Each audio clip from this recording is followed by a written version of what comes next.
পর্ব ৪। শেষ আহ্বান। দরজার সামনে একজন মানুষ দাঁড়িয়ে আছে, কিন্তু তার চোখ নেই। গর্তের মতো দুটো ফাঁকা জায়গা, কালো অন্ধকারের গভীরতা যেন তার চোখের জায়গা দখল করে নিয়েছে। লোকটা মুখ খুলল। তুমি আমাকে ডাকোনি, তবু আমি এসেছি। এবার তুমি আমার সঙ্গে চলো। হরিহরের শরীর জমে গেল। সে পিছু হটার আগেই লোকটা তার হাত চেপে ধরল। ঠান্ডা, বরফের মতো সেই স্পর্শ শরীরের শিরদাঁড়া পর্যন্ত কাঁপিয়ে দিল। হরিহর বাঁচার জন্য চিৎকার করতে চাইলেন, কিন্তু গলা দিয়ে কোনো শব্দ বের হল না। লোকটা ধীরে ধীরে তাকে বাইরে টেনে নিয়ে যেতে লাগল।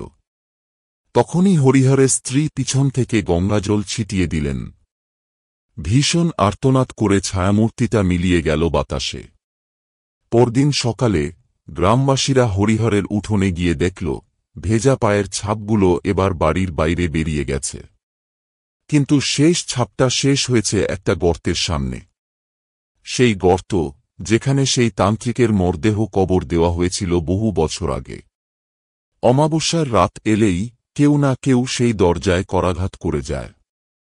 ঠক ঠক ঠক, এবং ফিসফিসিয়ে বলে, চলে এসো।